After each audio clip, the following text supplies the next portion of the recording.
নমস্কাৰ প্ৰিয় বন্ধু বান্ধৱীসকল 2025 চনৰ বুধবাৰে শিৱৰাত্ৰি পৰিছে।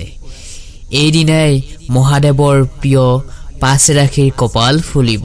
কোন কোন পাঁচ ৰাশিৰ মহাদেৱৰ কৃপা লাভ কৰিব আৰু নতুন বছৰটো ধন টকা পইচা নিজকে প্ৰতিষ্ঠা কৰিব পাৰিব, আজি এই ভিডিঅ'টোত সকলোবোৰ কথা জানিবলৈ পাৰিব। এই পাঁচ ৰাশিৰ ভিতৰত আপোনাৰ ৰাশিটো পৰিছে নেকি নিশ্চয় জানিব পাৰিব। সেয়েহে আজিৰ ভিডিঅ'টো সম্পূৰ্ণকৈ চাব। শিৱৰাত্ৰি হৈছে হিন্দু ধৰ্মৰ এটা পবিত্ৰ গুৰুত্বপূৰ্ণ উৎসৱ। আপুনি চাগে দেখিছে বহুতো মানুহে সোমবাৰে মহাদেৱৰ নামত উপাস থাকে আৰু মন্দিৰত পূজা কৰে, যাৰ ফলত মহাদেৱৰ শিৱৰ কৃপা দৃষ্টি পাবলৈ সক্ষম হয়। 26 ফেব্ৰুৱাৰী বুধবাৰে শিৱৰাত্ৰিৰ পাঁচ ৰাশিৰ জীৱনলৈ মহাদেৱ সন্তুষ্ট হৈছে। প্ৰিয় দৰ্শক, তেনেহলে জানো আহকচোন মহাদেৱৰ কোন পাঁচ ৰাশিৰ মহাদেৱৰ কৃপা দৃষ্টি ফলত নিজকে নতুন বছৰটিত সফলতা হ'ব পাৰিব, লগতে আশা কৰাৰ দৰে ফল পাবলৈ সক্ষম হ'ব। তাৰ আগতে আপোনালোকক এটা অনুৰোধ জনাব বিচাৰিছো, যদি আপোনালোক আমাৰ ইউটিউব চেনেলটিলৈ নতুনকৈ আহিছে তেনেহলে আমাৰ চেনেলটি সাবস্ক্ৰাইব কৰি থব পাৰে। ধন্যবাদ। বৃশ্চিক ৰাশি। বৃশ্চিক ৰাশিৰ জ্যোতিষশাস্ত্ৰৰ মতে মংগল গ্ৰহ এই ৰাশিৰ মহাদেৱৰ প্ৰিয় হোৱাৰ বাবে এই ৰাশি মহাদেৱৰ কৃপা সদায় পাবলৈ সক্ষম হয়। এই ৰাশিয়ে কেতিয়াও কোনো ডাঙৰ সমস্যাত নপৰে। মহাদেৱৰ কৃপা থাকে এওঁলোকৰ ওপৰত। যিকোনো কাম যিমানেই কঠিন নহয় কিয় যিকোনো প্ৰকাৰে শেষ কৰিবই। কেতিয়াবা বহুত খং উঠে এওঁলোকৰ মনত। এই ৰাশিৰ ব্যক্তিসকলে মহাদেৱৰ বহুতেই প্ৰিয় হয়। আপুনি যদি শিৱৰাত্ৰিৰ দিনা গুড় দান কৰিব পাৰে তেন্তে 2025 বছৰটোত এই ৰাশিৰ ব্যক্তিসকলৰ ভাগ্যত বাধা দিবলৈ ক্ষমতা কাৰোৰে নাথাকিব। তেনেহলে বিজয়ী নিশ্চিত হ'ব, তেওঁলোকৰ বিজয়ী নিশ্চিত হ'ব।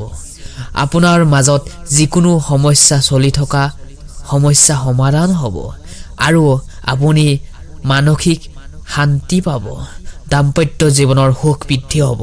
5টা বেলপাত শিৱলিংগত অৰ্পণ কৰক। ওম নমঃ শিৱায়, ওম নমঃ শিৱায় মন্ত্ৰটো 108 বাৰ জপ কৰক। ধন্যবাদ। এইবাৰ আহিছো বন্ধু বান্ধৱীসকল দ্বিতীয় ৰাশিটোলৈ। দ্বিতীয় ৰাশিটো হৈছে মীন ৰাশি। মীন ৰাশিৰ জাতক জাতিকাসকলৰ বাবে এই শিৱৰাত্ৰি দিনটো অত্যন্ত শুভ হ'বলৈ গৈ আছে। যিকোনো আদালতৰ সমস্যা সমাধান হ'ব। মহাদেৱৰ কৃপাত মানসিক চাপ কমি যাব, যাৰ ফলত আপুনি জীৱনত সুখ শান্তি পাবলৈ সক্ষম হ'ব। মীন ৰাশিৰ জাতক জাতিকাসকলৰ ওপৰত মহাদেৱৰ যথেষ্ট কৃপা থাকিব। শিৱৰাত্ৰিৰ দিনাৰ পৰাই আপোনালোকৰ ঘৰখনলৈ সুখ শান্তিৰে ভৰি পৰিব। সকলোবোৰ কাম কাজে সফলতা হ'ব পাৰিব। চাকৰিয়ালৰ ফালৰ পৰা ক'বলৈ গ'লে তেওঁলোকৰ যিকোনো ধৰণৰ সমস্যা সমাধান কৰি তেওঁলোকে মানসিক শান্তিবোৰ পাবলৈ সক্ষম হ'ব। 21 বাৰ ওম নমঃ শিৱায় মন্ত্ৰ জপ কৰক। ধন্যবাদ। বাকী সবচে জবৰদস্ত আপোনালোকৰ। সেয়েহে এইবাৰ আহিছো তৃতীয় ৰাশিটোলৈ হৈছে বৃষ ৰাশি। বৃষ ৰাশিৰ জাতক জাতিকাসকলৰ বাবে শিৱৰাত্ৰিৰ দিনটোত আশীৰ্বাদ লৈ আহিব। জ্যোতিষশাস্ত্ৰ অনুসৰি ধনৰ অভাৱ দূৰ হ'ব আৰু আয় বৃদ্ধি পাব। ব্যৱসায়সকলৰ ক্ষেত্ৰত নতুন সুযোগ আহিব আৰু চাকৰিৰ ক্ষেত্ৰত উন্নতি হ'ব পাৰিব। শিৱলিংগত গাখীৰ আৰু বেলপাত অৰ্পণ কৰক। ওম নমঃ শিৱায় মন্ত্ৰ 108 বাৰ জপ কৰক। ধন্যবাদ। প্ৰিয় দৰ্শক, এইবাৰ আহিছো আমি 4 নম্বৰ ৰাশিলৈ, সিংহ ৰাশি। সিংহ ৰাশিৰ জাতক জাতিকাসকলৰ যিসকলৰ শিক্ষাৰ্থী আৰু চাকৰি সন্ধানত আছে তেওঁলোকৰ শুভ সময় আৰম্ভ হ'ব। স্বাস্থ্যৰ ক্ষেত্ৰত উন্নতি হ'ব পাৰিব আৰু মানসিক শান্তি লাভ কৰিবলৈ পাৰিব।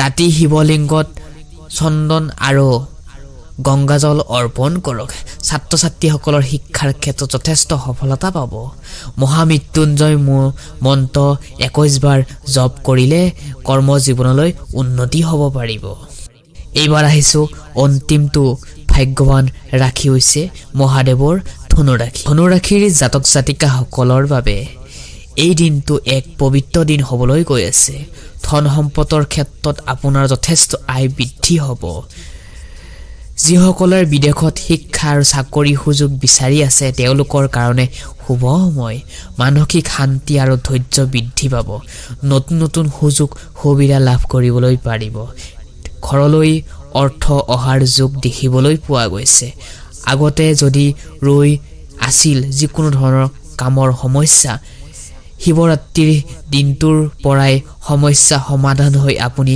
কৰ্ম দিশত কাম কৰিব পাৰিব ভাল মগজু দি মনটো স্থিৰ কৰি নতুনকৈ চিন্তা চৰ্চা কৰিলে আপোনালোকৰ ভাল হ'ব সেয়ে ব্যৱসায়ীসকলে নিজৰ কৰ্মৰ ক্ষেত্ৰত নিজৰ নতুনকৈ চিন্তা চৰ্চা কৰিলে আপোনালোকৰ শুভ ফল দেখিবলৈ পাব ধন্যবাদ আকৌ নতুন ভিডিঅ আপোনালোকক আটাইকে লগ পাম ইমান সময় আমাৰ ভিডিঅটো চোৱাৰ বাবে আপোনালোকক ধন্যবাদ জনাইছো ভাল পালে ভিডিঅটো লাইক কৰি দিব আকৌ নেক্সট ভিডিঅ আপোনালোকক আটাইকে লগ পাম বুলি আশা থাকিল ধন্যবাদ